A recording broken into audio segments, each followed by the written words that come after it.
Good morning, everyone, and Shavua Tov. When Noah Argamani was rescued by the IDF soldiers last Shabbat, when they told her, "We're the IDF and we came to take you home," the first question she asked the soldiers was, "Is my mother still alive?"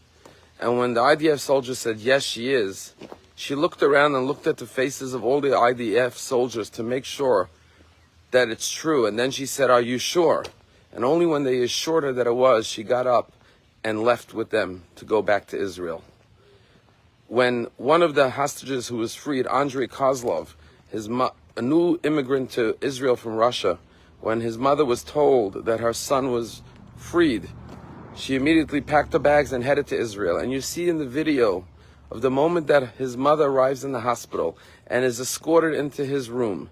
And when he sees his mother and his father, he falls to the feet of his mother and grabs her legs and starts to cry uncontrollably. The love of a son to a mother or a daughter to a mother is renowned. It's legendary. Mother's Day is a huge holiday in America. Father's Day isn't quite as great. But when you look at the 10 Commandments, what does the Torah say? Honor your father and mother. And the question is, why does it say honor? Why doesn't it say love your mother and father? After all, there's a commandment to love your neighbor as yourself. There's a commandment to love the stranger. Why not a commandment to love your mother and father? And one of the answers is that the Torah doesn't have to tell you to love your mother and father, because naturally every child loves their mother and father. What the Torah is saying is, don't just love them, honor them. And here there's a very powerful message, both to the children and to the parents. You know, when you think about the role of a father, you ask yourself, what is the role of a father? And some may say that the F of fatherhood stands for fear or force. You're the disciplinarian. It's your job to guide your children and tell them what to do and what not to do, and to enforce the rules in the home. But I would argue that the F of fatherhood doesn't stand for force or fear. But you know, in today's day and age, there's something called following. You follow people on social media, on Instagram. You follow people on Facebook or on YouTube. People you want to watch what they're doing and learn from them. What every parent should strive for, and every father should strive for, is the F of fatherhood, which is following. That their children should want to follow them, should want to follow their example, be inspired by their father, to say, that's the type of man or child I want to be. I want to have the values, the characteristics. I want to emulate my father, because my father inspires me by the type of person he is, with the love he shows me, with his strength and his goodness. That is the job of a father, and that is the message of honor your father and mother.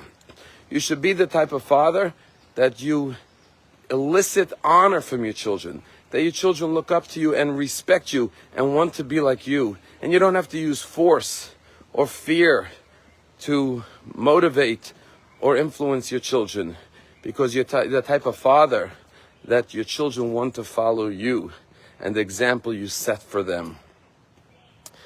In 3 Shabbatot from now, we're going to have an amazing guest speaker at Palm Beach Synagogue. His name is Rabbi Moshe Brisky from California. And there's an amazing story he tells, that when he has a camp in the summer called CGI, Camp Gan Israel, like the camp that we're starting tomorrow in Palm Beach Synagogue for our children here, Camp Gan Israel, he took the kids one time to an amusement park, and he was with a group of teens in the arcade room. And there was a line to get tokens from the cashier, and he sees one of his campers online to get tokens. And the man in front of this camper takes out his wallet, takes out some cash to buy tokens, but he drops a dollar bill on the ground. He then sees the way another one of his campers sees the man drop the dollar bill, walks over, kicks the dollar bill to the side, and puts it in his pocket. But then he sees something quite incredible. The camper who was right behind the man, who saw the other camper take the dollar, takes the dollar from his hand, drops it on the floor behind the man, taps him on the shoulder and says, "Sir, I think you dropped something." The man picks it up and thanks him. Rabbi Brisky goes over to this camper and says, "I saw what happened. He dropped $1. Another camper kicked it to the side and took it. And you dropped your $1 on the floor and said, I think you dropped something. That's so amazing. How did you know to do that so spontaneously, without even thinking?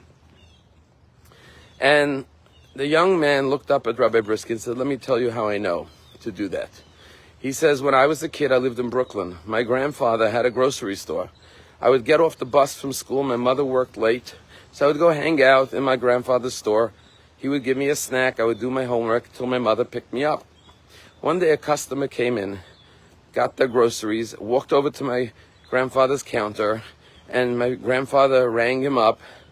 And as he was bagging his groceries, the man put his money back in his back pocket, but dropped $1 on the floor. I saw that. I didn't think my grandfather saw.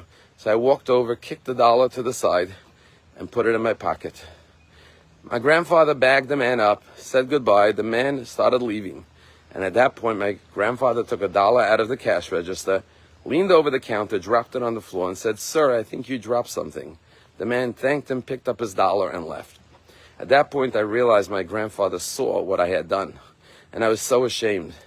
And so finally, I mustered up the courage, walked over to my father, gave him back the $1, and I said, I'm sorry, Zaidi. I'm sorry, Grandpa. He said, my grandfather looked at me with the saddest eyes I've ever seen. And he said, David, from you I expected better. And that was the last word he said. When my mother picked me up, he didn't say a word. He said, I lived with the sadness of the disappointment I caused my grandfather all these years. And when I saw this man drop $1, I remembered what my grandfather did. And I dropped $1 on the floor and I said, sir, I think you dropped something.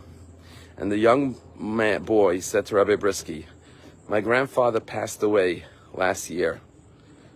And he said, I hope he was looking down from heaven. And I hope he was proud of me today. That's what fatherhood is.